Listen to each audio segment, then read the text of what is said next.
Good afternoon. It's such a privilege to be here today, and it's such an honor to have you join us in this event. And before we go any further, if you know someone that should be here that's not here, EmeraldCoastTV.com. Remember that, EmeraldCoastTV.com is now live streaming this event as of this moment. So if you know someone that needs to hear this, text them. You can text. Send them a link to Emerald Coast TV. They can watch it on Facebook or YouTube. So it's being streamed live as we speak. Dinesh just tweeted out to his 300,000 people that read his tweets. So we welcome you.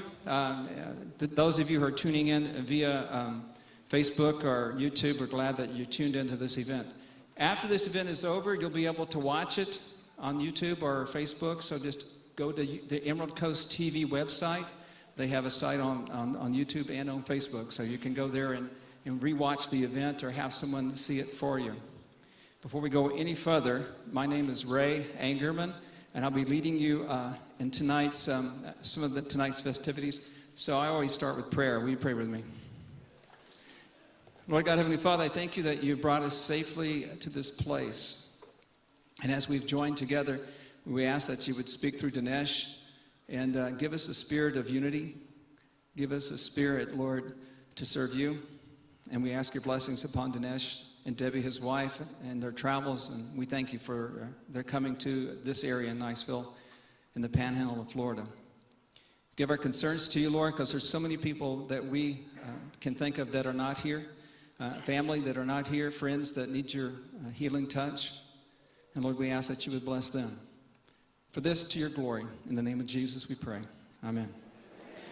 Would you please join me in the Pledge of Allegiance? Please stand.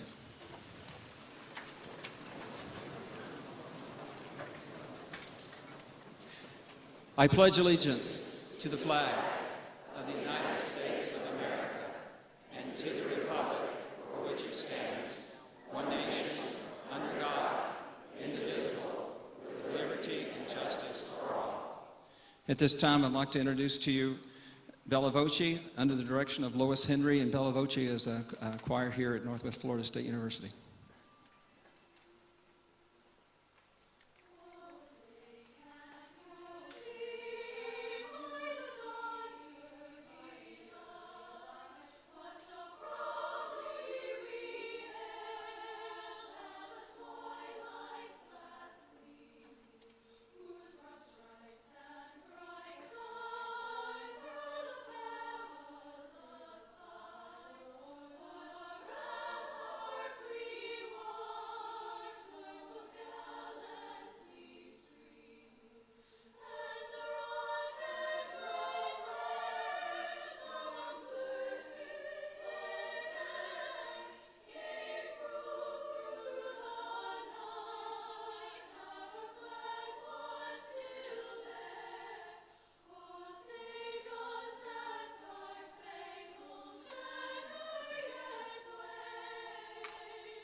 Thank you very much. You may be seated.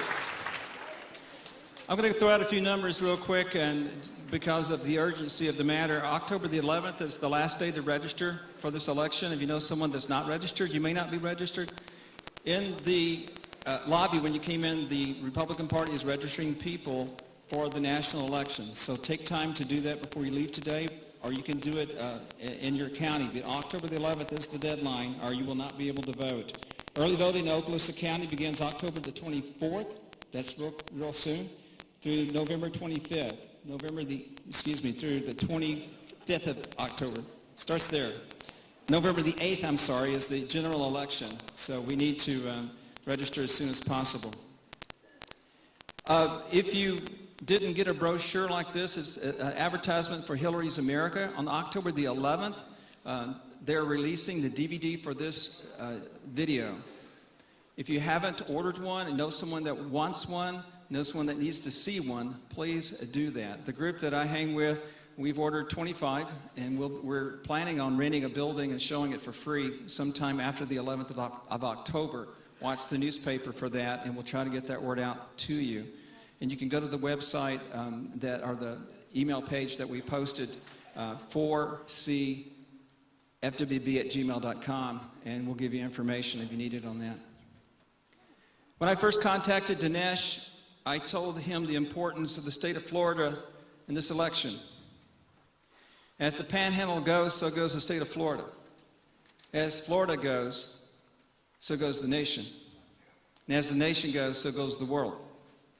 Dinesh, all I'm asking for you to do is help us save the world. And we need your help. So, Dinesh said, it sounds like we're on the same page, I'll be there. When you Google Dinesh D'Souza, you will get 476,000 hits on that, 476,000, when you Google his name. If you were to take one page of those 476 websites, just one page, you would have a stack of paper that would reach 158 feet tall. Got that? So let me summarize for you. Dinesh is a professor, he's an author, he's a speaker, he's a filmmaker. His new movie, Hillary's America, has just been in the theaters. His companion book is already a New York bestseller. So for more information, would you please Google Dinesh D'Souza, and please welcome him to the stage.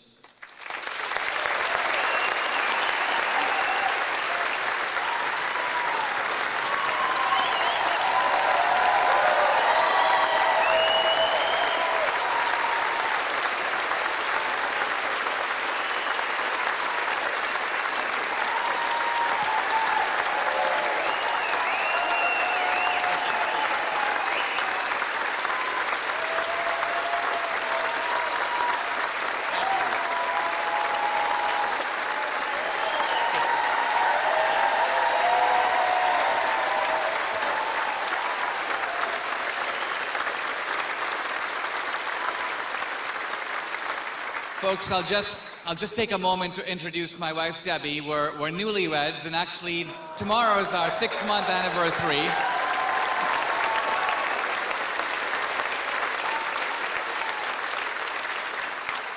Also, I'll mention, if you saw the movie Hillary's America, how many have seen it?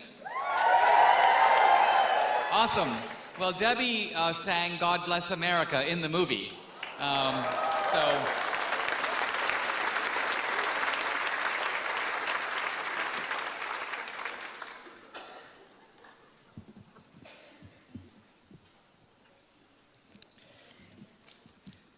Wow, this is a great audience, and I'm thrilled to be here.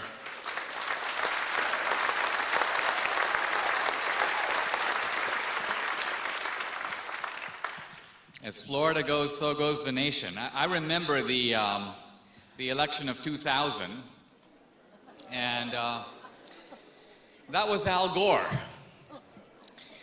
Now, Al Gore is a mighty out-of-it guy, and I have to say, as a movie maker, he's horrible.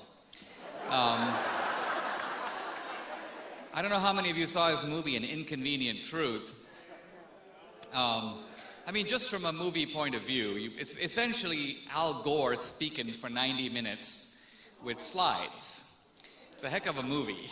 Now, it's all about global warming, and so they have, glaciers melting, penguins coughing, and so on.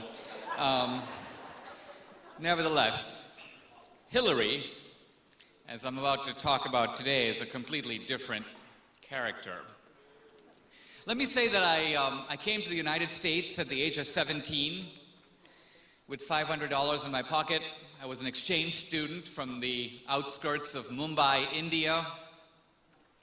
And I have seen the American dream realized in my life.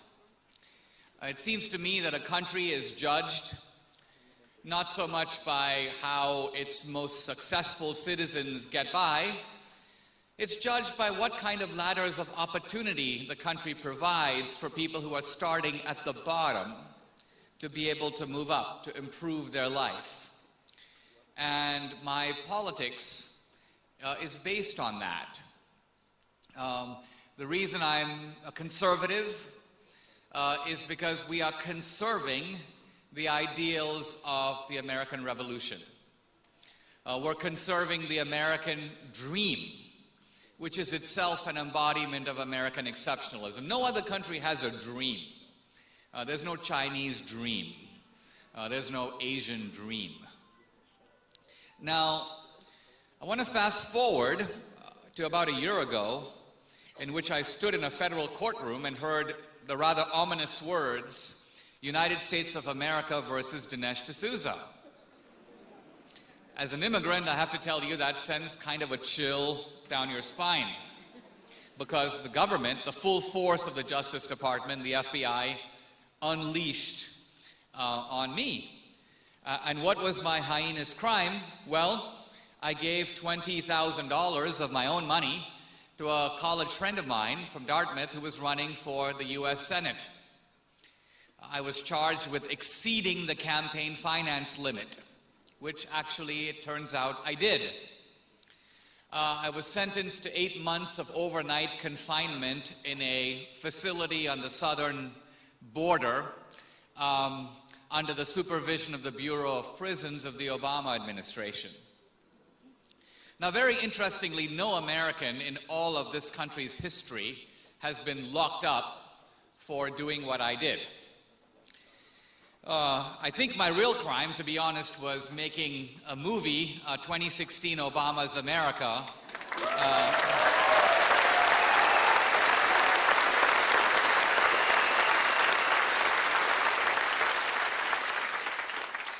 And, you know, people on social media go, gee, Dinesh, don't get such an inflated ego. What makes you think that Barack Obama spends 1 minute thinking about you? Well, turns out that shortly after the movie came out, regular attacks on me by name and on the movie began to appear on a website called barackobama.com.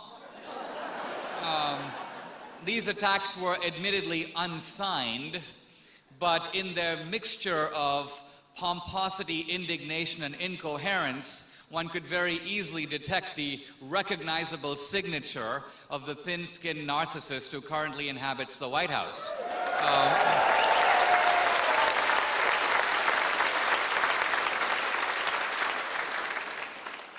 In any event, I found myself in this confinement center, and remarkably, it wasn't a white-collar facility.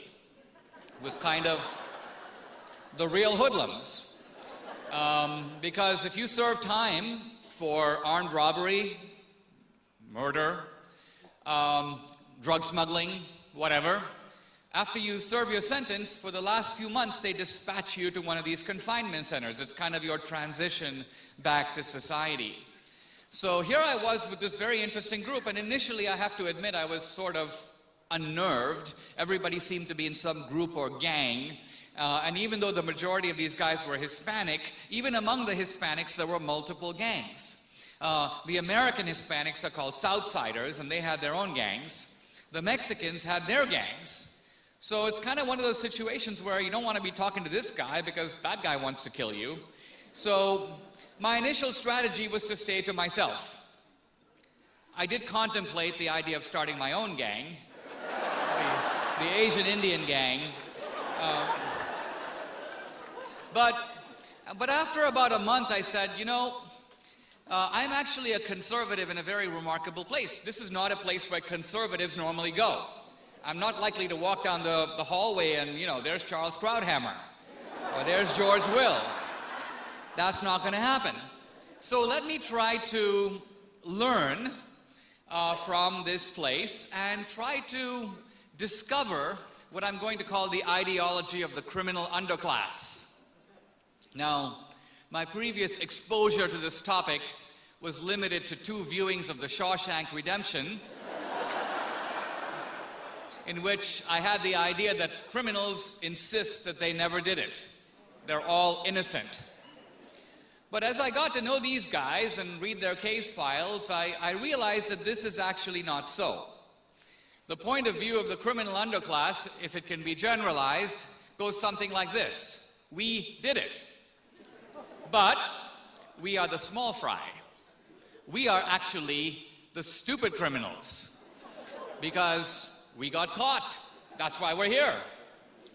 The big fry, the real criminals, don't get caught. The real criminals are at large. And the real criminals are actually sometimes not even pursued by the system. Why? Because they are too well connected within it. They run the system.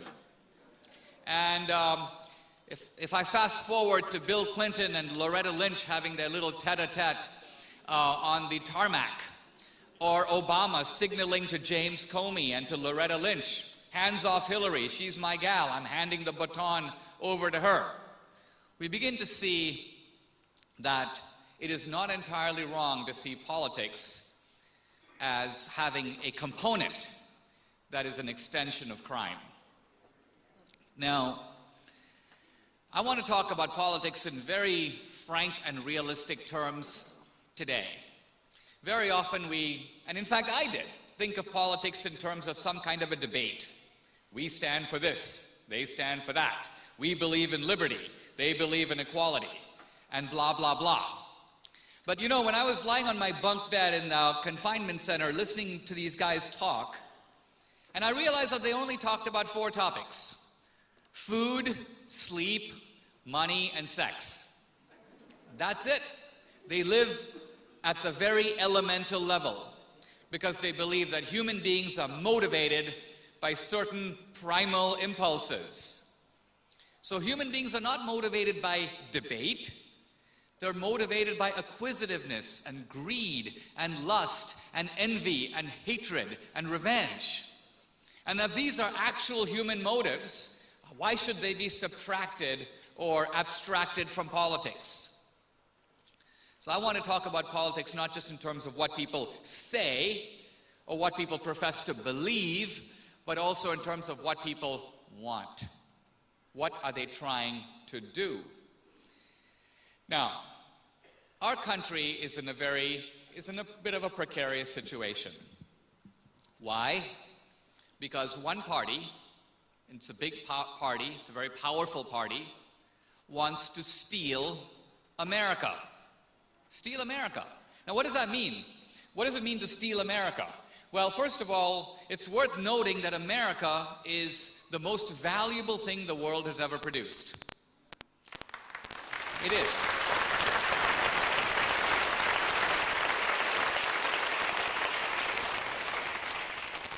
The greatest invention is not the airplane or the car or the computer. It is the invention of invention. A country dedicated to producing and creating new wealth. That's what America has done. And if you add up all the wealth in the country, I don't just mean tax receipts or the federal budget or even the GDP. I'm talking about all the wealth, all the land, all the buildings, all the companies, all the money that you have in your savings account or your retirement fund. I'm talking about your big screen TV and your furniture, and if you add it all up, it's about $75 trillion. It's one big pile of dough. And thieves are naturally very interested. They would like to steal it. What do we mean by stealing America? We mean there are people who want to control the entire productive wealth of the country. They don't want to make it. They're not socialists. If you think of people like Bernie Sanders, Obama, Hillary, these people are way too lazy to be socialists. Why? The socialist idea is nationalization. You nationalize an industry. The government goes into Midland, Texas and drills for oil. But these guys aren't going to do that. Can you see Bernie drilling for oil? Bernie's been sleeping on his neighbor's couch for 20 years. Rip Van Winkle. He just woke up. He hardly knows what day it is. So what the socialists so-called want is they want you. They want the people in Texas to go do the fracking and they want them to get the oil. You take the oil out of the ground, you put it in barrels, you label it, and then we'll come in and steal it. We'll come in and tell you what to do with it. We'll take it over. So there's a kind of a secret war in this country between the wealth creators and the wealth stealers. Now, the wealth stealers don't steal in the traditional way. This is democratic theft, which is to say it's theft that operates through the democratic process. And the actual stealers are talented, but they're not talented in creating wealth. They have no idea how to do that. Think of Obama. Can he invent the iPhone? Does he know how to start and run a business? That guy can't even put up a website. From the point of view of technological capitalism, we are staring at a complete loser. Now, it's true. He knows it.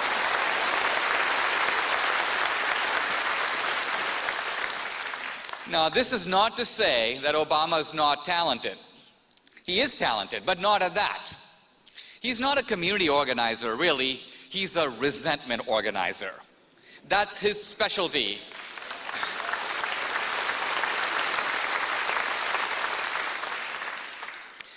Hillary Clinton. The Clintons have gone from 0 to $300 million of personal net worth on a government salary. Think about that. How is there even a plausible way? It's not from books or speeches. Speeches are involved, but I'll get to that a little bit later. The point I want to make is that we are dealing with an unproductive class that specializes in accumulating wealth. But ask yourself this question. If they didn't invent the iPhone, and if they didn't start Federal Express, and if they haven't run a business, what product are they selling? They're selling a product, all right. What is it? I'll come back to that in a bit. Now, this stealing America proceeds not just because we have in this country the makers and the takers, because the Democrats have going for them, and have had going for them for a generation, a moral argument. And the moral argument is that we are the good guys. The Republicans are evil. We, the Democrats, are progressives. We represent the future. Republicans represent the past.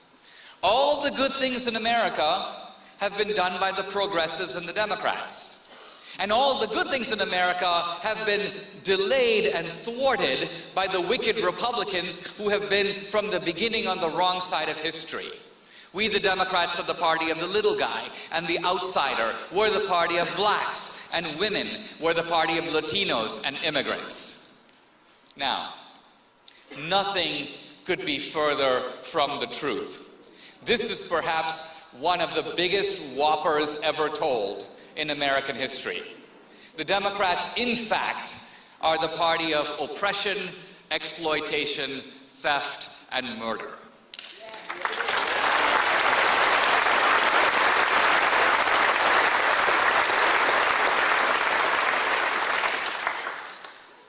Let's look at this a little bit more closely. I discussed this in the movie, but a movie is only a kind of dream sequence that touches on facts. My book reinforces them to a greater degree, but there's just so much more there. Which is the party that threw the American Indians off their land, drove them west, and perpetrated the Trail of Tears? That was the Democrats under Andrew Jackson and under his immediate successors. Which was the party that was uniformly the defender, protector, and sustainer of slavery for 50 years? That was the Democrats. Now, the reason we don't know all this straight out, and the reason our kids don't know it, is the Democrats specialize in the cover-up. So when their schemes are busted, this is when they get really clever. And they figure out how to put the blame onto someone else. And so you open up a textbook. The Civil War was a debate between the anti-slavery North and the pro-slavery South. Pause. Most Southerners did not own slaves. Most Confederates did not own slaves. The Northern Democratic Party under Stephen Douglas defended slavery with the same venomous enthusiasm as the Southern Democrats under John C. Calhoun and his acolytes. The Democratic Party was protecting slavery North and South. So the real debate wasn't between the North and the South. It was between the pro-slavery Democratic Party and the anti-slavery Republican Party. That is actual history. But history that's papered over now. So after slavery, the Democrats then went on to a new racket. And that was segregation, Jim Crow, lynching, and the Ku Klux Klan. Every segregation law in the South, without exception, was passed by a Democratic legislature and signed by a Democratic governor. The Democrats started the Klan. It was Nathan Bedford Forrest, a delegate to the Democratic National Convention, who began the Klan. Republicans outlawed it, and the Klan went into abeyance. It basically shut down until a progressive Democrat, Woodrow Wilson, revived it in the early 20th century, and revived it to such a degree that the Klan was no longer just in the South, it was now in the Midwest and the West also. So if you look at all the grand Kleagles of the Ku Klux Klan and the Grand Dragons of this and the Grand Dragons of that, all Democrats. And you look at all the thousands of people who were rounded up and burned and lynched by the Klan, that was done by Democrats.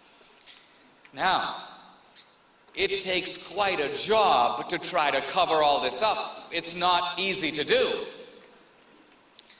And then in the 1930s, the Democratic Party, having been also the party of forced sterilization, social Darwinism, anti-immigration, also became the party of sympathy for fascism. Young JFK went to Nazi Germany in the 1930s and came back with effusive praise of Hitler. Hitler's a great guy. JFK called him a legend. JFK says if people don't like Hitler, it's because they're jealous of him, of what he's accomplished. JFK says that if Hitler says the Nordic people are superior, that's because they are. This is JFK. FDR had a different enthusiasm. He was a great admirer of Mussolini. In fact, he sent members of his brain trust to Italy to study Italian fascism, to bring it here. He thought Italian fascism was more progressive than the New Deal. And remember, fascism was then, in fact it always has been, on the left. It was only after the war that the progressives tried to cover it up and make fascism seem somehow right-wing. Remember, the Nazis called themselves National Socialists. So in the 20th century, there were three leftist movements: communism, fascism, and progressivism, all vying with each other for supremacy, but all on the same side of the aisle. Not only was FDR an admirer of Mussolini, Mussolini loved FDR. Mussolini reviewed FDR's book in an Italian magazine. He goes, "This guy's great. He's one of us. He's a fascist." Now, after World War II, all of this became terribly inconvenient. Progressive historians go, "We don't want young people's minds being contaminated by all this. We don't want them finding out what our heroes, JFK, FDR, have been up to. Let's prudently leave this stuff out of the textbooks. We just don't need it. We won't lie about it, we just won't mention it." And as for the old nasty segregation Ku Klux Klan business, the left came up with this notion of a big switch. The parties switch sides. On the face of it, think how ridiculous this is. The parties switch sides. It's kind of like if I were to say, you know, one fine day in 1963, all the cops became robbers, and all the robbers became cops. They just switched sides. You'd be like, what the hell are you talking about? Are you out of your mind?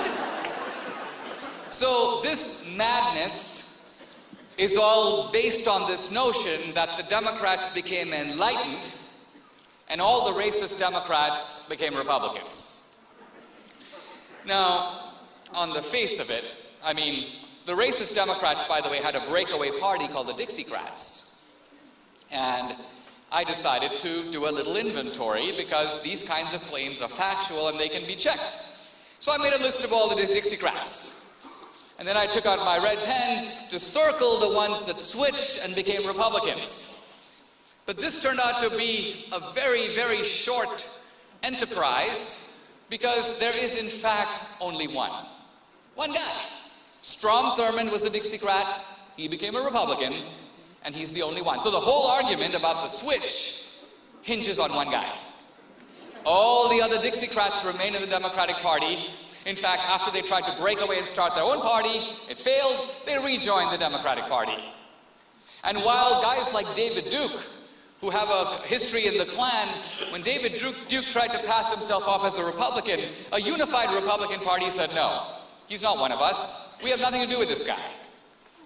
But a guy like Robert Byrd, head of his local chapter in the Klan, he was in the Klan for years. It was the leader of the Klan that convinced Byrd to go into politics. The Democratic Party has a deep history with the Klan. FDR nominated a former Klansman, Hugo Black, to be on the Supreme Court. And Hugo Black in his memoir says, when I talked to FDR about this, I asked him, you have a problem with me being in the Klan? He goes, FDR says, why would I? I have many of my best friends are in the Ku Klux Klan. I have absolutely no problems with the Klan.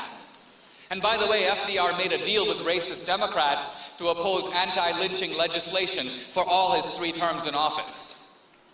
This is the history of the Democratic Party. Robert Byrd, by the way, died in 2010. Not that long ago. At that point, Hillary made a video saying that this man was her mentor. The Democrats called him the conscience of the Senate. Obama and Bill Clinton went to his funeral.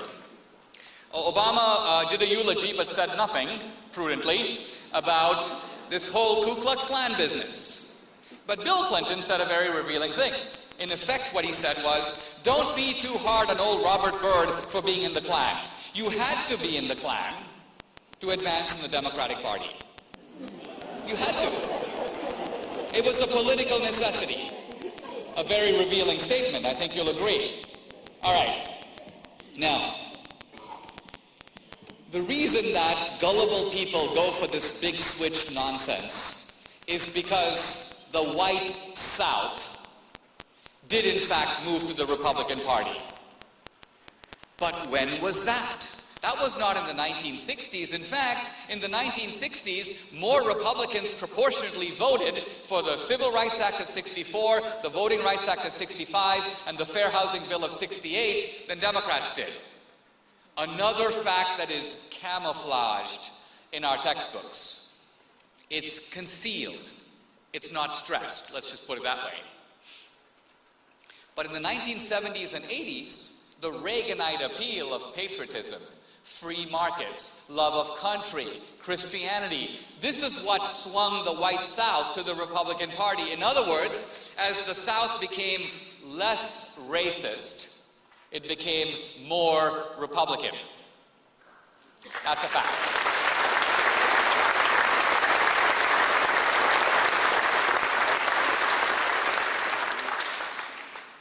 Now I want to fast forward to Hillary, because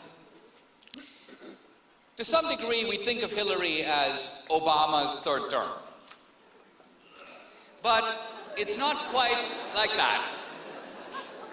You know, Obama at the end of the day is an ideologue. He's an ideologue.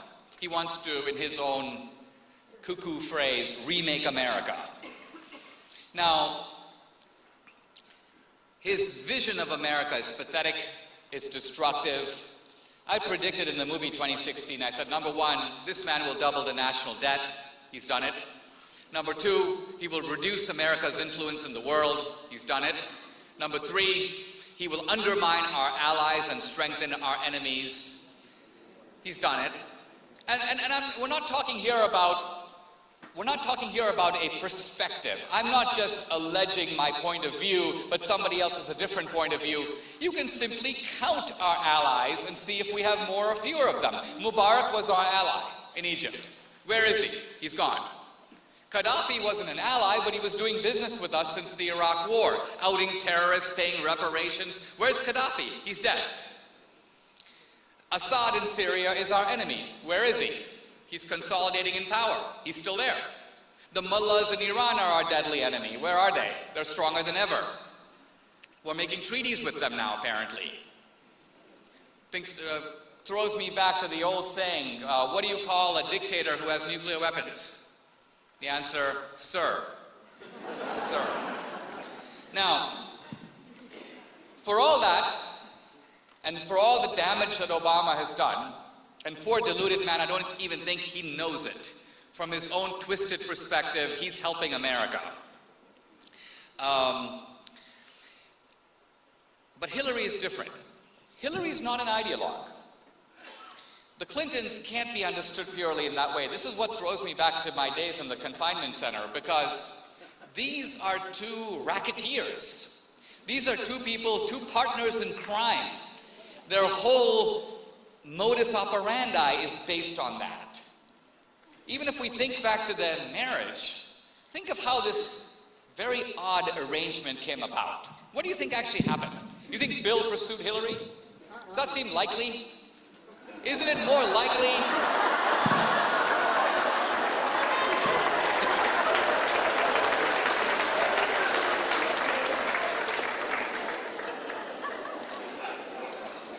And a glimmer of recognition spreads through the audience. No. Bill never needed Hillary, because Bill already had the political magnetism. Hillary needed Bill, but Hillary had a problem. How do I get Bill? Well, he's hard enough to get Bill, but if I get Bill, how do I keep him? Because he's going to be gone in 15 minutes with someone else. So Hillary's cunning little brain got to work, and she realized, the way I keep Bill is I've got to perform a lifelong service for him, on which he becomes completely dependent. So this man is obviously a sex addict. He's a predator, and Hillary knew it. And the press, has put out this squid-like cloud of rhetoric of Hillary as the wronged wife. Hillary knew all about Bill at Yale. Hillary knew from the beginning, from the early campaigns, campaign managers would hand her lists of women that Bill had been. Hillary knew. Hillary's whole point is, I know. That's why I'm needed. I'm the enabler. I'm the facilitator. I enable Bill to carry out his addiction without consequences. That's why he's going to need me till the very end. And fast forward now to the DNC at Philadelphia, where Bill stands up and gives the sort of surreal song and dance routine, this Rapunzel story about Hillary, which actually was very credible if you were born yesterday or just arrived here from Mars. Well, here's my point. The Clintons have been running rackets since day one. They're characters right out of Mark Twain. From the Arkansas days, they were cajoling $1 here or $50,000 there with small-time stuff. But when they got to the White House, they were truly unleashed. Just try to throw your mind back to the last months of the Clinton White House, and I want to describe the scene. First of all, the Clintons are renting out all the Lincoln bedroom for cash. Hillary, with an aide, is going through the White House, essentially looting the place. Taking Norman Rockwell paintings off the wall, curios out of the cabinets, putting them in a truck and dispatching them to Chappaqua. Later, the Secret Service goes and has to recover some of this stuff, and they are forced to return it, stuff they stole. And third, they're selling pardons to big-time racketeers, felons, and tax cheats for money. They essentially put out the word, if you've got a criminal conviction, how much are you willing to pay to get out of it? And large amounts. This is actually the origins of the Clinton Foundation. Now, I fast forward a little bit more to Hillary now as Secretary of State. And I mentioned earlier that it's implausible, in fact ridiculous, to think the Clintons made $300 million or their foundation got $3 billion from book royalties or speeches. But that being said, this is the Clinton modus operandi when Hillary was Secretary of State. When Bill Clinton retired from the White House, his speaking fee was $150,000. Pretty normal for a president. But when Hillary became a senator, his speaking fee tripled to about $400,000, and then when Hillary became Secretary of State, it moved to the $500,000 to $750,000 range. Very interesting. Bill gets $750,000 for speaking pure rubbish for 15 minutes. You think people are actually paying for the speech? No. What the Clintons set up was, if you are a powerful entity, Goldman Sachs, the government of Saudi Arabia or Qatar, a Canadian billionaire who wants access to minerals in Kazakhstan, Russian oligarchs who want to control US or uranium. The main thing is you have to show a willingness to pay. And step one is you've got to bring Bill in to give a speech. So the speech is a bribe. It's a down payment. But it's only a down payment. It shows it's earnest money to show you're serious. And then you say what you want. A group of Asian Indians wanted Hillary Clinton to switch her position on the India nuclear deal, which she was against. But the Indian government was for. And so all these rich Indians start courting the Clintons. They're inviting Bill to give speeches. And once they start paying Bill for those speeches, Hillary has a change of heart. She now favors the Indian nuclear deal. And then tens of millions of dollars flow into the Clinton Foundation. And this happens again and again and again and again. We give 2 examples in the movie. I give about 8 in my book. There are about 30 in the book called Clinton Cash by Peter Schweitzer. This is their modus operandi, and in fact, they admit it. The Clintons admit step 1, they admit step 2, they admit step 3. Their point is steps 1 and 3 have nothing to do with 2. They took the money, they changed policy, and they took a whole lot more money, but the taking of the money was unrelated to the switch of position, which apparently occurred due to enlightenment, a kind of Buddhist nirvana state. So this is who these people are. Now, here's the scary thing. Everyone kind of knows it. But by kind of knows it, I mean the ordinary American doesn't really know it, but the press does. The media does. They've read these books. They know about this stuff. And yet, collectively, the mainstream media, and by this I mean CBS and ABC and NBC, I mean CNN and MSNBC and NPR and the New York Times, all these guys together are huffing and puffing to drag this crooked hag across the finish line.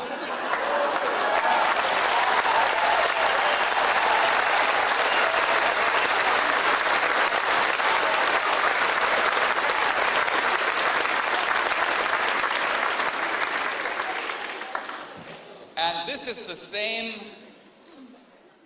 cabal that has actually responsible for the great lies and distortions of American history.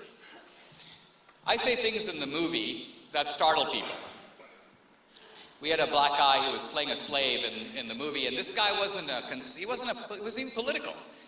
He auditioned for the movie, he's an actor, and as he watched the movie and he saw the things we were shooting, and I made this statement in the film, in 1860, the year of the Civil War, no Republicans owned slaves. 0. All the slaves in the entire country were owned by Democrats. Now, this is a very bold statement. It's actually quite easy to refute. All you have to do is give me a list of 10 Republicans who own slaves, and I would have to take it back. But no one has been able to do that. And the point I'm trying to make is, when you're talking about American history, how is it that the Democrats have been so successful in lying to so many people? How do you pull this off in a big country and in an educated country? The answer is you have to dominate academia, you have to dominate the media, and you have to dominate Hollywood. Those are the 3 big megaphones of our culture. If you dominate those 3, you can put out a whole bunch of disinformation and lies, and even if somebody else knows differently, they don't have a big enough megaphone to say so. There's no one to hear them. A lot of my career, I've been a scholar, a think tank guy, a writer, a speaker. The reason I started making movies is I realized I can't say what I know if I don't have a megaphone. And I got the idea of making movies from, believe it or not, Michael Moore. Remember, he made Fahrenheit 9/11, and he dropped it in the middle of the 2004 campaign. And I'm like, if that stupid guy can do it, how hard can it be? How hard can it be? So anyway, here we are. Here you are, in a very critical state, in a very critical election. The question I want to ask is, where does this leave us? What can we do? Now, interestingly, there is a terrifying array of forces against Trump and the Republicans. And this has to do with the fact that the Democrats dominate the high ground of our culture. And yet, I think at the end of the day, this is Trump's election to lose. Now, it was Romney's election to lose 4 years ago when he lost it. Trump, I think, can win it. Here's what he needs to do.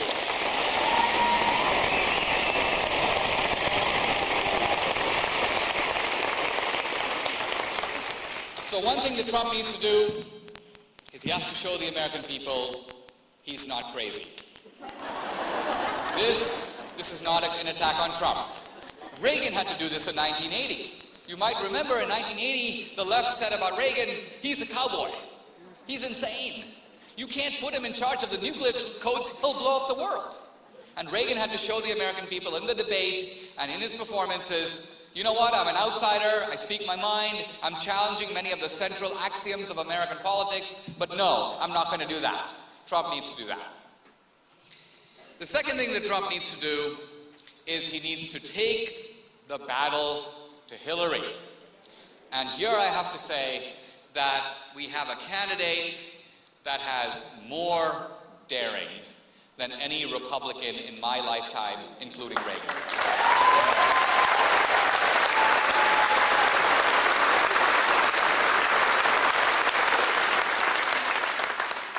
When Trump goes to the inner city and talks about the failures of the Democratic urban plantation, when he points the finger at the Democrats, you're the party of slavery, you're the party of segregation, notice those attacks completely unanswered because they are completely true.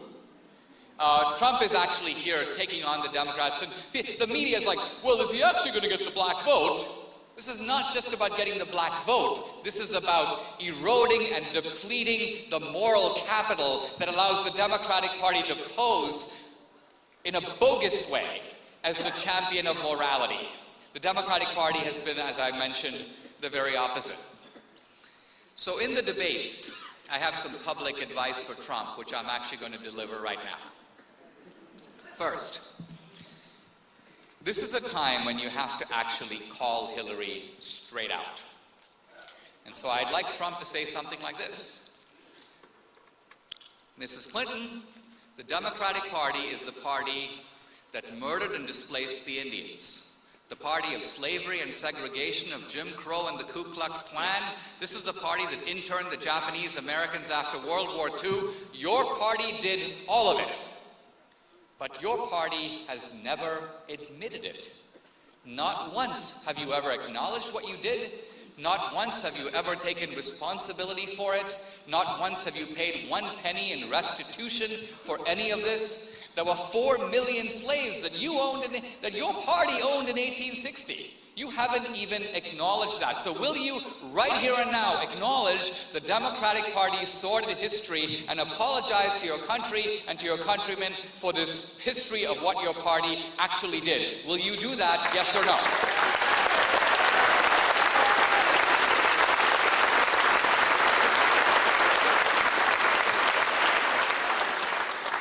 And number two, Mrs. Clinton, you have seen a huge increase in your personal fortune. As I mentioned, from $0 to $300 million at warp speed in a few years. Now, as far as Trump, I've built buildings, I've done things. You haven't built anything. You traveled 3 million miles as Secretary of State, but you never even addressed, let alone healed, any trouble spots in the world. You never brought any treaties to bear. You never held any summits. We can't even think of a single speech that's memorable that you gave in your entire duration. So the question really isn't about this spectacular lack of accomplishment, because it's really hard to go 3 million miles and do nothing. But the point is that you weren't doing nothing, were you? The point is that you were actually really active. You were really busy. And the truth of it is, when people make a great deal of money, they're usually selling a product. So your product is not the iPhone. And it's not the computer. What is the product that you are actually selling if it was not, in fact, U.S. foreign policy itself?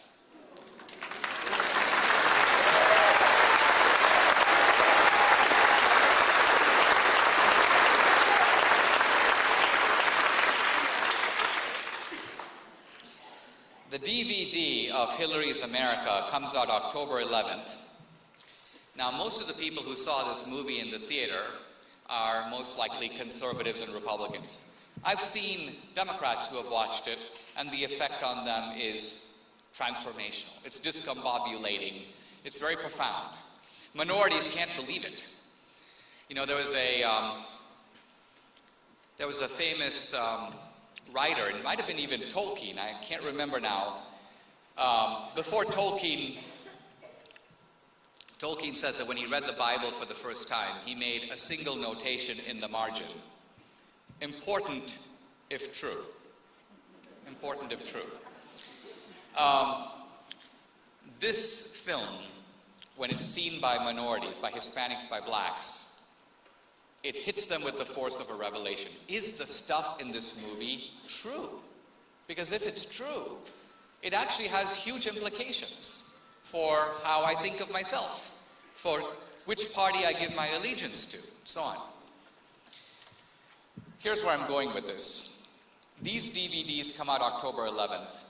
I'd like you to take on the task of helping us get the word out. Most of us greatly underestimate our own influence. We say, oh, gee, I only have 80 friends on Facebook. Well, each of them has 80 friends on Facebook. So there's a multiplier effect in the influence that you actually have. There are approximately 3 to 5 million swing voters in this country. And they are sitting in about 9 states, including this one. The names and addresses of those swing voters is known. The RNC has it, Trump has it, the super PACs have it.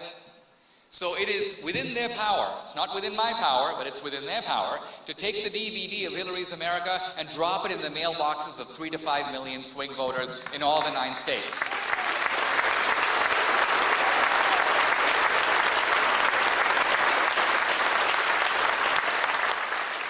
Apart from Trump performing well in the debates, I personally cannot think of a more important thing they can do to win the election.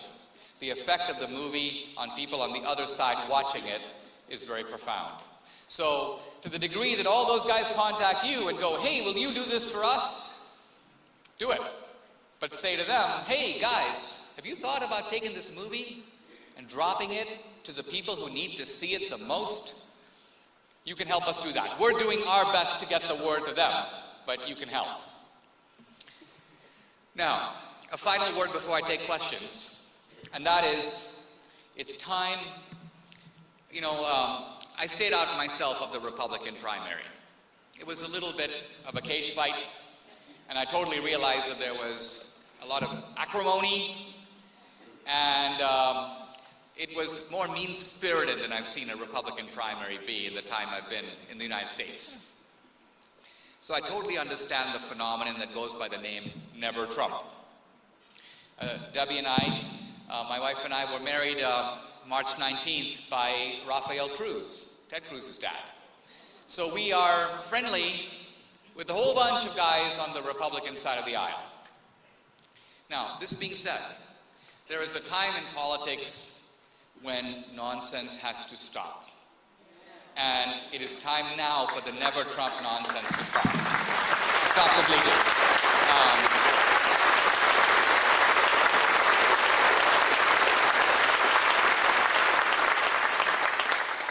Why? Because there's really, American politics is fought in teams. There's only one way to block Hillary and the Democrats. That's to elect Trump and the Republicans. Trump is an outsider, and so with anyone like that, you're going to get some statements that are outlandish. Trump sometimes says things that are insensitive. But wait a minute, insensitivity is not bigotry. Two different things.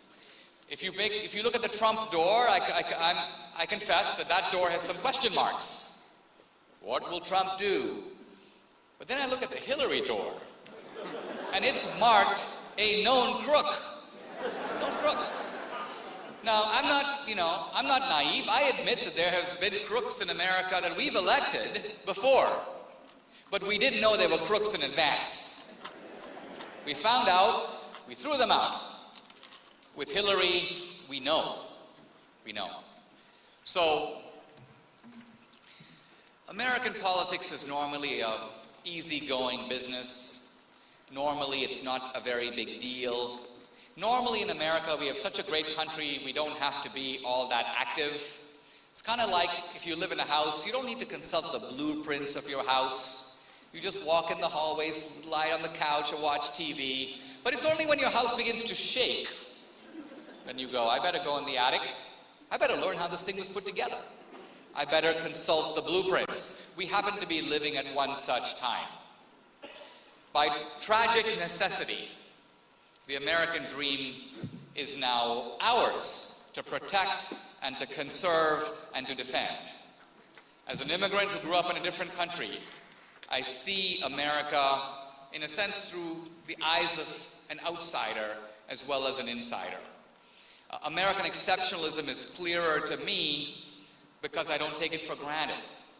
I compare America to other existing societies, and it's easier for me to see what makes America unique, what makes America special.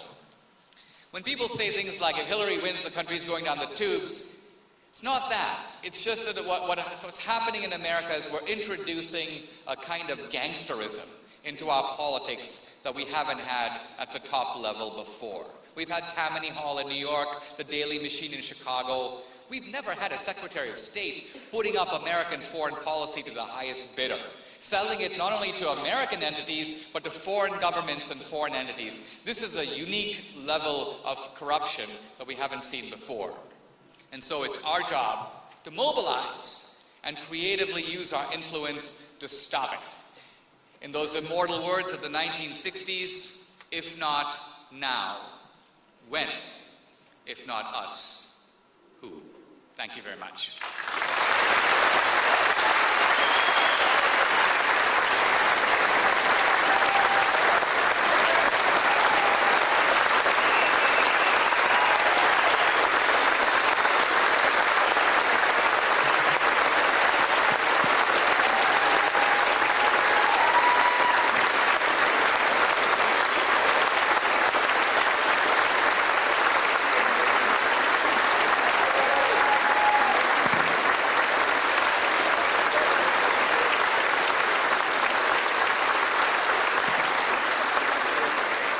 Thank you.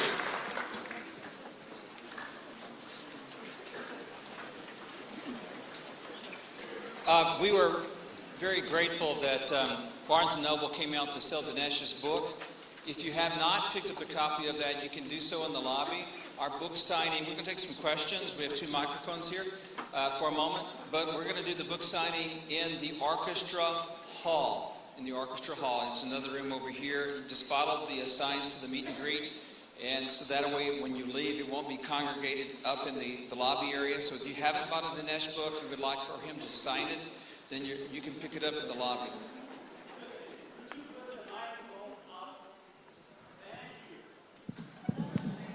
He's been fighting it the whole. I should be able to do this. The Mulligans are playing, as I had this Friday. The Mulligans will be at the Ramada. And that's a really great band you should check out. And we're playing it for Fresh Start event, just so you know that. So get your tickets to the Mulligans this Friday night. Dinesh, take questions, please. And make them kind of short, because we have a lot of people that like to ask you questions. I think I figured out the microphone solution. Here it goes. Okay. Go ahead, sir. Yeah, Dinesh, Zahn, do you have Trump's ear? Have you talked to him and given him your suggestions? Do I have Trump's ear, direct access to Trump? And the answer is no. We have 8 guys who are close to Trump, including Steve Bannon, who's the CEO of the Trump operation. And so we have supplied DVDs of the movie for Trump. Quite honestly, I think if you listen to Trump's speeches that stress the inner city themes and that stress the history of the Democratic Party, it's not unreasonable to think that he's drawing on a fund of capital, an argument that is in our movie and in my book. So I've seen an echo of Trump in that direction. But that being said, the specific ideas that I mentioned today about getting DVDs out, we're pushing those with Trump and the RNC, but it's very helpful for these guys to hear from rank and file Republicans that they think it's a great idea as well. All campaigns kind of move tentatively, and they move in response to information that flows back to them. Thank you. Yes, young man, go ahead. What advice can you give to conservatives on how to win over millennials and young people?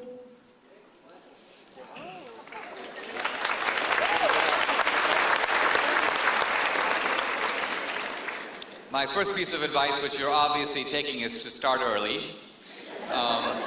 But more profoundly, it's this. A lot of young people think in terms of, what organization can I go work for? Should I go write for the National Review? Should I go work at the Heritage Foundation? I think that as you think about your life and your future, the question to ask is not where should I go, but what needs to be done? What needs to be done? So for example, right now, a lot of young people get their ideas, not just their sense of humor and their style, but their political ideas from comedy. And the left dominates comedy. They have Bill Maher, they have Colbert, they have Jon Stewart. We pretty much have nobody, nobody, and nobody. So what needs to happen, this is a very practical suggestion, is we need conservative comedy. Young people who are able to, and it starts young. You start young, you got to do the improv, you got to do the hard work, 8 days a week, to quote the Beatles, and it will pay off over time. Okay? Thank you. All right. Yes. I've been praying over this for several years. I absolutely believe that Hillary Clinton sold her soul to the devil. And I absolutely believe that this is not just a Democrat-Republican issue. This is a God issue. This is an issue that our ministers need to be leading us and telling us what to do. You know, it may seem outlandish to speak in this kind of a language, but the interesting thing is that Hillary's mentor was this guy Saul Alinsky. Now, Alinsky was also Obama's mentor, but Obama never knew the guy. Alinsky died in 1972. So when Obama made all his multiple pilgrimages to Chicago, he was learning from the Alinskyites. He basically heard there are these con men in Chicago who are really good at extorting money from people. Young Obama was like, how do I learn? Where do I get those skills? So off he goes to Chicago, time and time again. Hillary knew Alinsky very well. And Alinsky has a very shady, gangsterish past. He was in with the Al Capone people. He got involved with all kinds of Chicago gangs. And as you might know, one of the people that he dedicated his book, Rules for Radicals, to was Lucifer, the devil. So when you say that Hillary sold her soul to Lucifer, I take that in the sense that she was mentored by a self-styled gangster and Lucifer admirer. Yes. Thank you, sir. For those in the back here that cannot see, this whole row right up here says reserved for the press, and not one seat is taken. Now, my question is, how, when, and why did the left become so, or the press become so leftist? The question is about the press. And it's a complicated question because what we've seen is that the press has become much more openly partisan. If I think back to the 70s and 80s and guys like Tom Brokaw and Dan Rather, those guys were on the left. But they were somewhat restrained by a sense of objectivity, which was at least the standard in journalism that you had to pay a certain deference to, even if you didn't live up to it. And so a kind of naked partisanship was not allowed. But you see this very much today if you read the front page of the New York Times. It's indistinguishable from the editorial page. And the Times used to maintain a very strict church and state separation between those two pages, the news and the editorials. Not enough conservatives go into journalism and media. Conservatives tend to go into business. And in that sense, you know, the fields that the left is dominant in, which is Hollywood, the academy, and the media, are all underpopulated with conservatives. Now, that problem is made worse by the fact that there's a self-perpetuating effect. And so Marxists in the economics department will not hire conservatives. So not only are there fewer of us who want to go, even if we want to go, they won't take us. And so they create what economists call barriers to entry. So it's a very serious problem. There are creative ways to solve it, which I'm not going to go into today, but I will just say, just take the small area of documentary films. Now, I won't pretend that Michael Moore is the big guy in Hollywood. That's Steven Spielberg. Long term, as conservatives, we need to make horror films, romantic comedies, animated family films, thrillers, because Hollywood transmits its messages through all those, not just through documentaries. But in the modest area of documentary films, here's Michael Moore. He's been the king of the genre. If you list the top 10 political documentaries, he has 5. But he's made 20 films. I have 3, but I've made 3 films. So we're giving the big guy a run for his money. And that's a start. Yes, sir. Yes, back about July 4th, our FBI director addressed the nation and told us why he was not going to pursue a criminal indictment against Hillary. And since you're one that's had some direct experience with the FBI, I was wondering if you could comment on Mr. Comey's analysis and how that relates to the way the rest of us relate to the FBI. Yeah, so all crime is about motive. What is making you do this? Consider my crime. Why did I exceed the campaign finance law? Because I was trying really hard to help a longtime friend of mine who kept asking me to do A, B, C, and D, and I felt bad that I couldn't do it. So my motive was to try to help her. I had nothing to gain. She didn't even know about it. So mine, in that sense, was a crime without corruption. No corruption alleged, no corruption committed. Now we turn to Hillary. Comey outlines all this stuff. She did this, she did this, she did this, she did this. And she knew she did it. And it took a lot of trouble to do it. You can't just set up a private server. You can't just get around the classification system. Now, true, at times Hillary, in Hillary mode, gives you flat-out pathological lies. Right? I mean, remember, Hillary is a person who lies about how she got the name Hillary. Hillary says, I was named after the great mountain climber, Sir Edmund Hillary. Even though Edmund Hillary didn't climb Everest until 7 years after Hillary was born. So the Clintons are both in a competition of pathological lying between the two. Hillary goes, classified, when I saw the big letter C alongside things, I didn't know it stood for classified. I thought it was an alphabetical filing system, even though no document ever had A or B. So this is how they are. Look, Comey knows exactly what he's doing. He absolutely knows that Hillary is an unvarnished criminal. The problem with Comey is his ambition is bigger than his ethics. At the end of the day, he knows that if he recommended an indictment, it would never happen. You think Loretta Lynch basically Eric Holder in a dress is going to indict Hillary? No way. So Comey knew that if he did that, the only reward he would get is he would become the deadly enemy of the President of the United States, who would do what he could to destroy this man's career. At the end of the day, Comey is a petty, selfish careerist, not a decent, honorable man.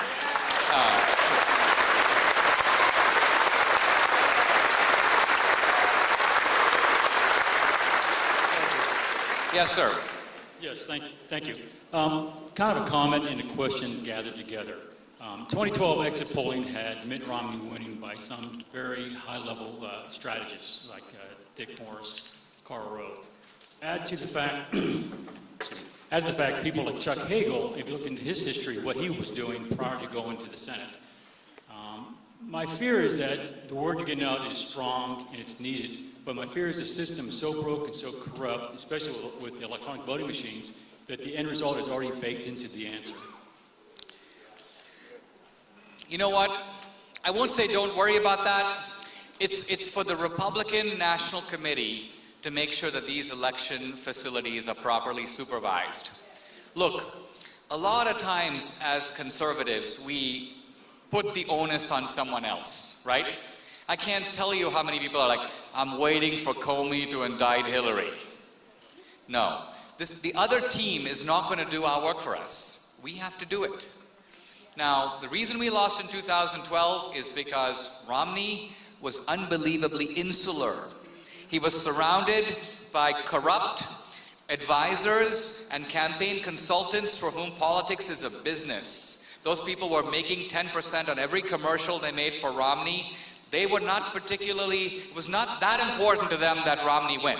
It was more important for them to get the business. How does it pair with the exit polling that showed just that it was just the opposite, though? The Democrats, I'll tell you the answer to that in my opinion. The Democrats have a terrifyingly superior ground game. A friend of mine in Philadelphia tells me that right now, for this election, they have rented 1,000 buses in Philadelphia. 1,000 buses. I would predict that the Republican Party has rented no buses in Philadelphia. 1,000 buses, no buses. It's kind of easy to see who's going to get their people out. When the Clintons were in Arkansas, they had a whole bunch of people and they would give them what they call walking around money. These are people who are civic leaders in the neighborhood. Their job was to round up the people in the neighborhood and bring them to the polls. And they were paid to do that. We don't even think like this. So the bottom line of it is, don't worry about the voting machines right now. They have to be supervised, but it's more important for us to get our team out, and it's more important for us to make sure that everyone who is on the fence or on our side votes for Trump.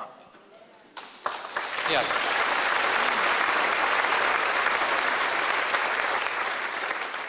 What do you think of the upcoming debate moderators, and do you think they'll have a positive, negative, or really no influence at all on the election? You could probably guess the debate moderators on the balance are going to be in the Hillary camp. That is by the pure, you would almost be hard-pressed. You'd have to get 3 guys from the Fox News channel to make sure that that was not the case. So that is now a given in American politics. The key is to do it like Reagan. You've got to figure out if the moderator throws a hostile punch, you need to throw a double punch. The first one knocking out Hillary and the other one knocking out the moderator.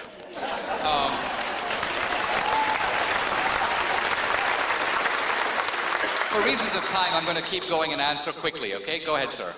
Thank you for all you do, first of all. My question is this. Given your historical perspective, in the event that the crooked hag wins and that we lose the balance in the Supreme Court, where does the Republic go at that point, as we know it? This is a very interesting question. I'm going to call it a thought experiment.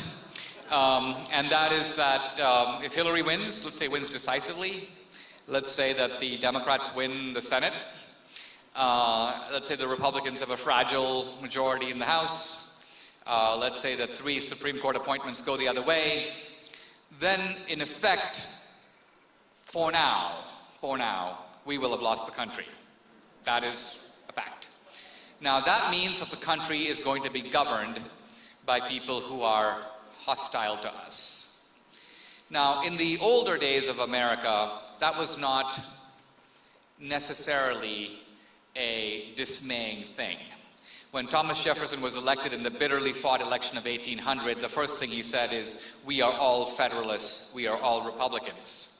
In other words, previous generations of Americans have understood that we have a political system in which the winners are supposed to represent not just themselves, but the losers too. They're supposed to take our interests into account. But in today's Democratic Party, that is unlikely to happen, because Obama and Hillary don't see us as dissenters or critics, they see us as wicked and enemies. That's why Hillary tried to stigmatize half of the Republicans as bigots. So this is how they are, and that's going to tell us that we are in a real fight. Now, we are in a country that has majority rule and minority rights. One of the greatest fears of the founders was tyranny of the majority, which is that the majority will oppress the minority, which in this case would be us. Now, the government, although elected as a majority, is limited by the powers given to it in the Constitution. For example, the majority has no power to take away any of our fundamental rights, including our right to free speech, our right to practice our faith, our right to assemble, our right to vote, etc. Here's my point. If the majority does take away those rights, then we have no obligation to obey. None. Why? Because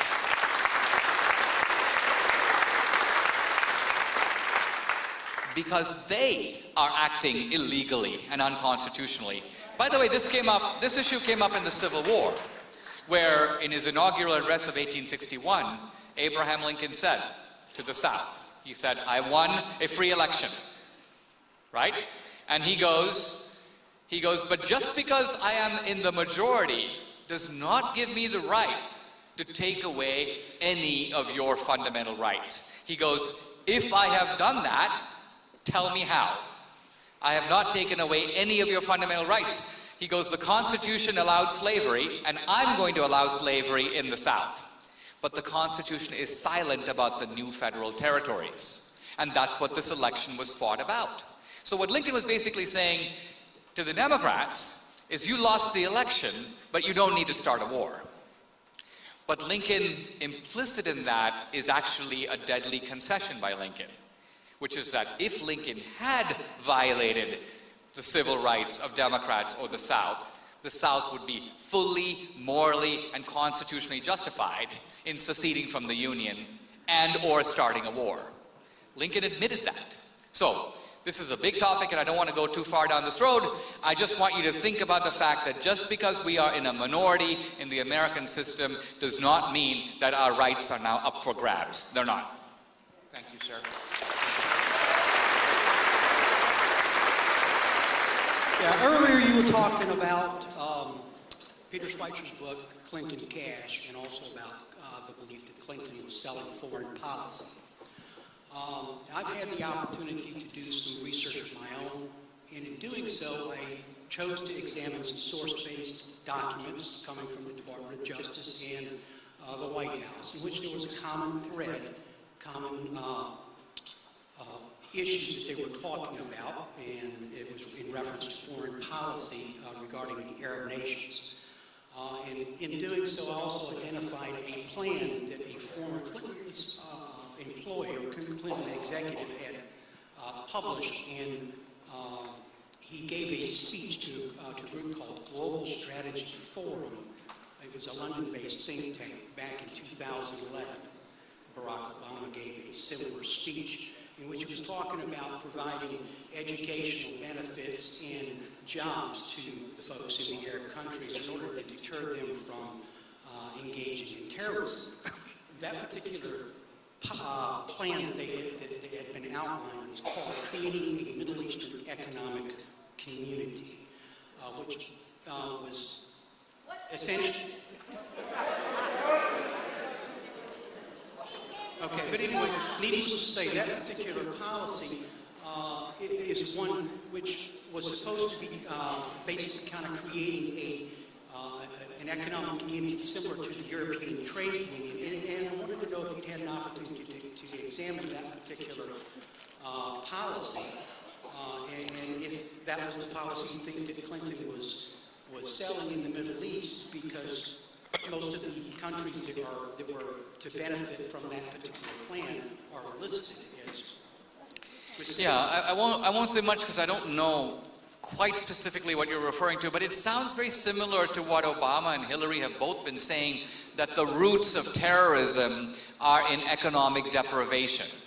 And that their idea is not to take on terrorism seemingly directly, but to try to address it at this level of economic advantage. You know, I think this is actually bizarre, hinging on the preposterous. I mean, this reminds me a little bit of Obama's traditional head scratching. Every time someone shouts, Allahu Akbar, and runs with a knife, Obama goes, I'm trying to figure out the guy's motive. You know, he's super puzzled. Like the Minnesota stabber shouts Allah, Allah when he does it, and Obama's, you know, researching his motive. So there's a surreal aspect in the way our government deals with these kinds of things that is very alarming, and you get the sense that they know what's going on, but they're undertaking a political project to pretend like they don't. Yes, ma'am, go ahead.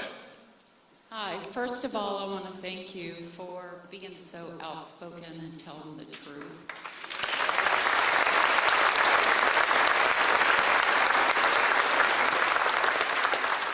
I realize that it has cost you a lot, and there are many of us that are praying for you and your protection. I appreciate that. We're also praying for 2 Chronicles 7:14, that God will forgive our sins and heal our land and make America great again. My question has already been asked, but I want to urge you to watch this video that I found on Facebook about the electoral machines that are not accurate. It showed where 8 people voted on something. It was an actual machine. 8 people were voted on something, just a question. 6 came back, I think, saying no, 2 said yes. But when they tallied it up and got the receipt, the report, it was 7 yeses and 1 no. So is there anything we can do to change that? I know there's supervision, but if it's not accurate, it really doesn't do you any good. Right.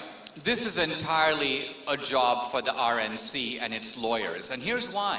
Because if you undertook the job, or I did, right? And I put it up on Facebook. I have 2 million fans on Facebook. I put it up, the voting machines are rigged. Nothing would do more to demoralize Republican voters than the idea that there's no point in me voting because the machines are rigged. There's no point in me organizing because the machines are rigged. Why call my friends? The machines are rigged. So this is actually a very destructive message to put out in a popular way. Rather, this is a job for an organized team that has money and attorneys to, just like when there was the counting of the Florida Chads. This is not for some guy in Ohio to figure out. This is going to be fought in courts with good lawyers at the end of the day to make sure things are properly counted. So don't worry about this. This is not your job. But if you want to write a letter, do it to the RNC. But I wouldn't be going out telling everybody the machines are rigged, because A, it's not true, and B, it will actually achieve the opposite result of the one you want to achieve.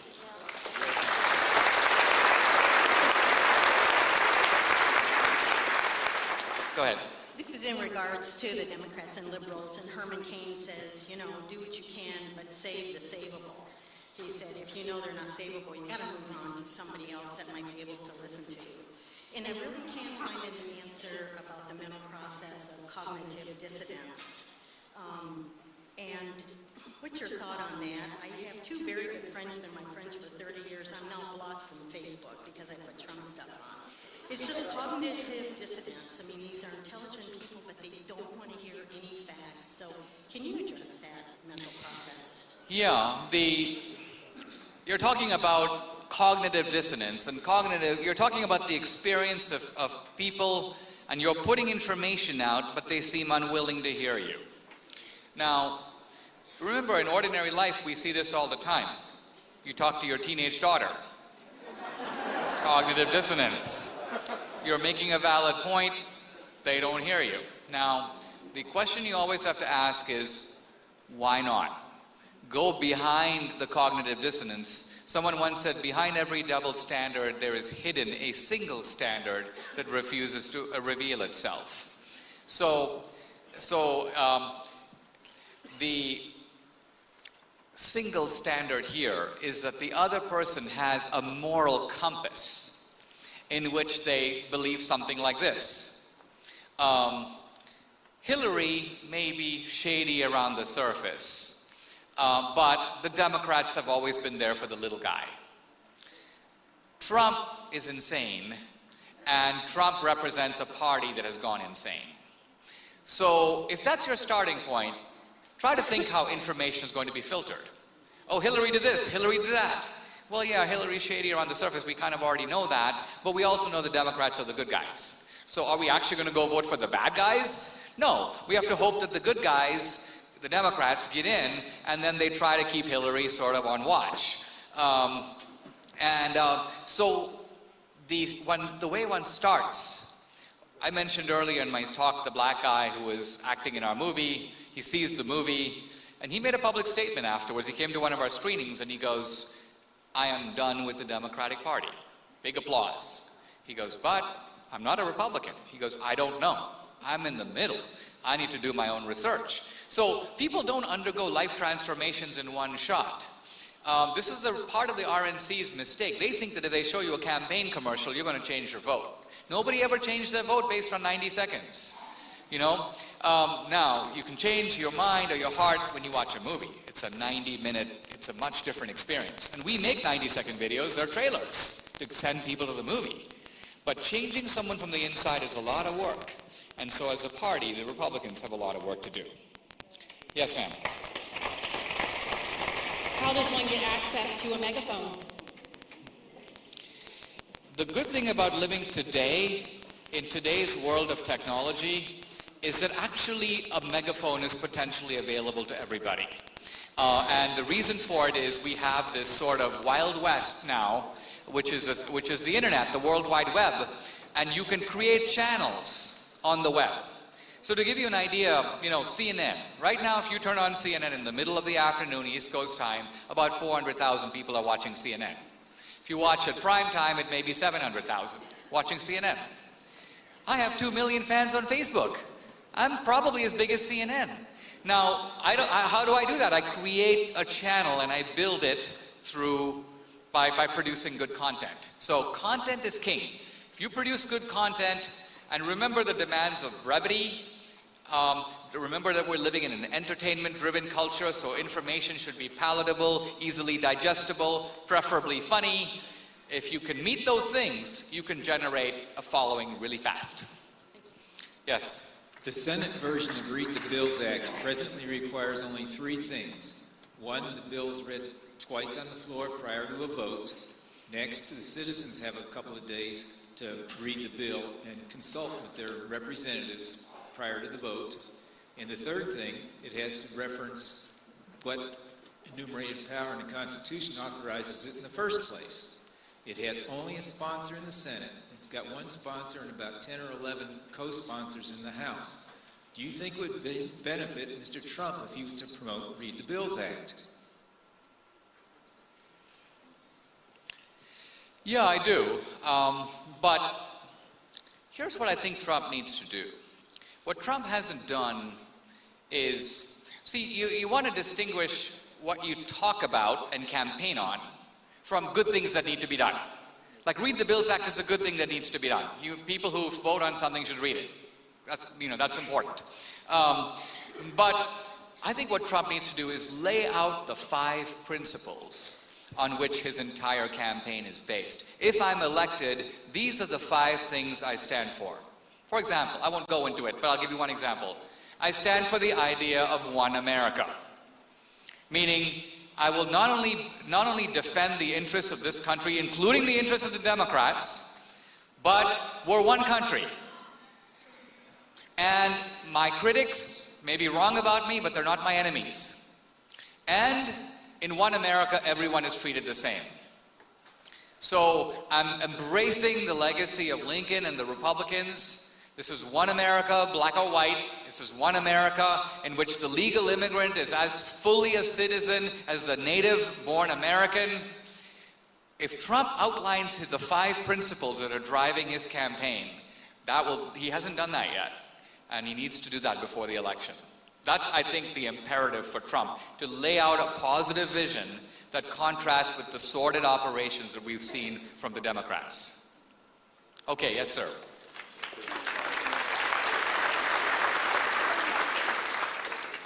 Good afternoon, Dinesh. My name's Rick. My question deals with the alternate parties, the Green Party and the Libertarian Party. I didn't want to overspeak, I'm sorry. There are many Republicans who relate to the Libertarian Party, and frequently they go to an election and they have some soul searching to do. I'm one of those people. That said, this fall I will vote for Trump. Now, my question is, what is your suggestion to the Republican Party how they can best woo over libertarians and even Green Party members to the Trump cause? That's a good question. I think the answer is simple, and that is basically for Trump to emphasize the libertarian elements that are intrinsic to American conservatism. At the core of it, conservatism is a freedom party. And so the libertarian notion of freedom, leave me alone, limited government, that's been at the core of the Republican Party. Now, in practice, Republicans have not always proved faithful to it. And this is part of my problem with the 2 Bushes, Bush the father and Bush the son. They kind of burned the Republican brand. And Republicans have to sort of reassert and persuade people not only that they believe these things, but they're serious about doing them. So this is, I think, Trump's advantage. Trump is not saddled with the baggage that a traditional Republican would be, because he's coming from the outside. In fact, if he's elected, he would be the first outsider since Eisenhower to have walked from a non-elected Senate position or gubernatorial position to the presidency. Look, I don't know if I'll be able to get to everybody for reasons of time. So here's what I would propose. Everybody go really fast and ask a question, and then I will make a brief closing statement taking into account all the questions. Okay? Go ahead. Hi, my name is Tommy Rogers, and I don't really have a question. I just want to thank you. For the past 4 years, I've been getting an education, and you're one of my teachers on how America runs and how much I do love this country. So I just want to thank you for being one of my teachers. I appreciate it. Thank you. Go ahead, yes. Okay, 2 quick ones, please. Can you make it 1? Just for time. Okay, Julian Assange. What do you think about WikiLeaks?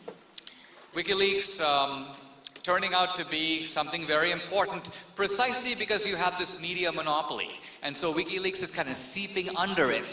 So the bottom line of it, again, don't place too much hope in an October surprise. As somebody says, if Hillary makes an honest statement in October, that will be an October surprise. Okay, go ahead.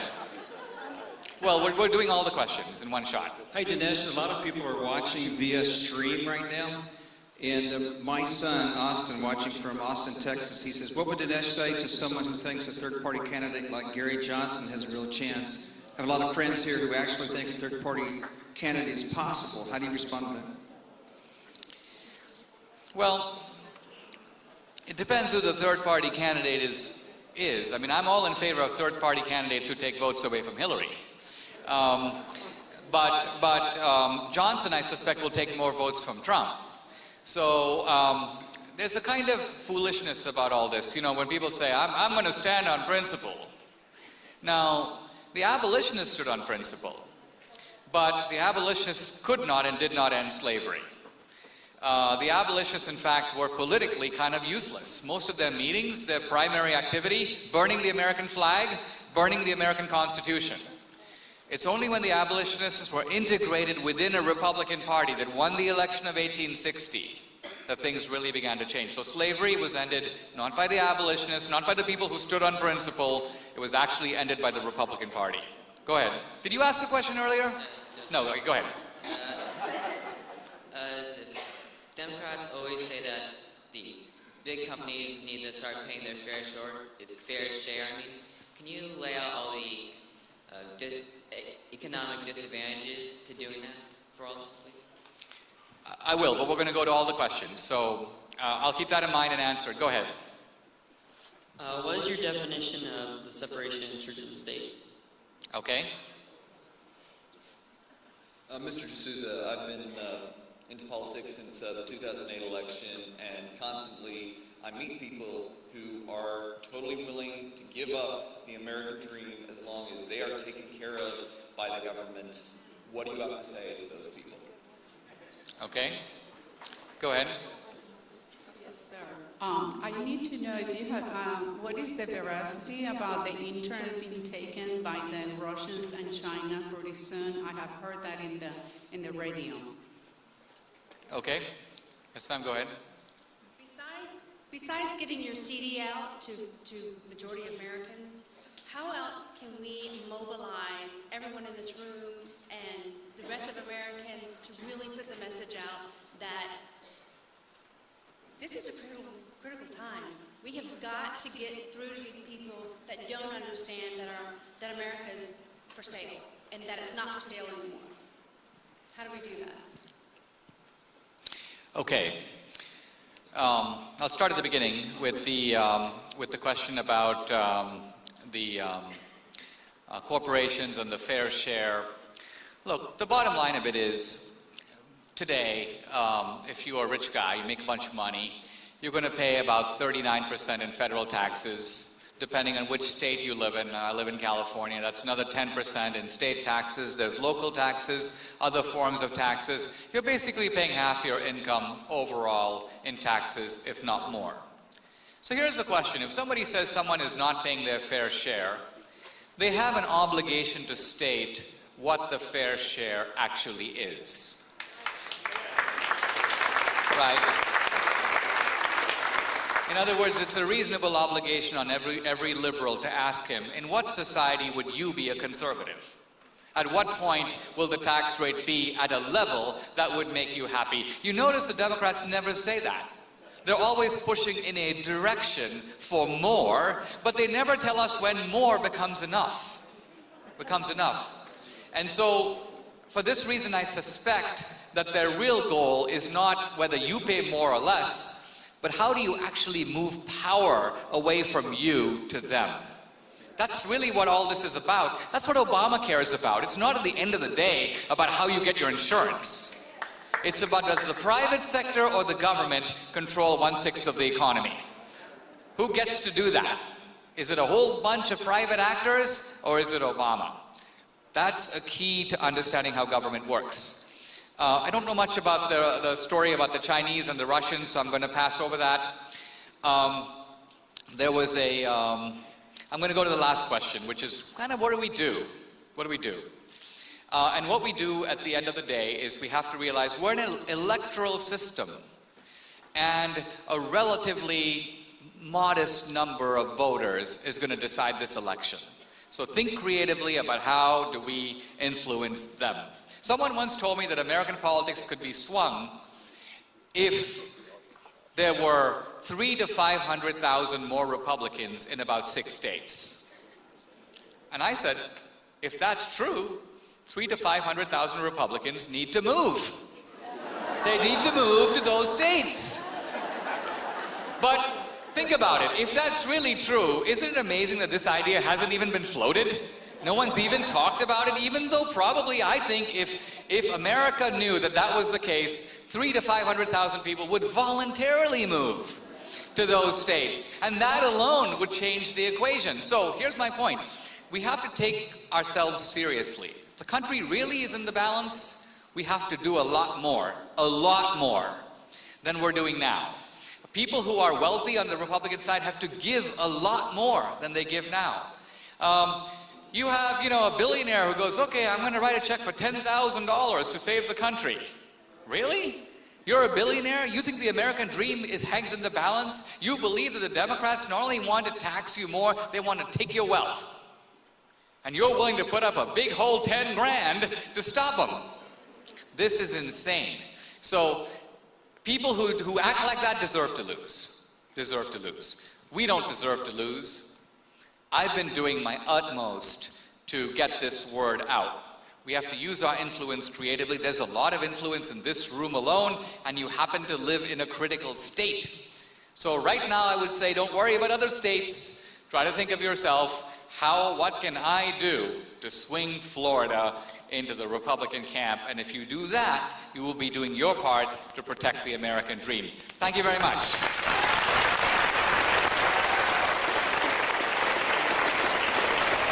Thank you, Dinesh.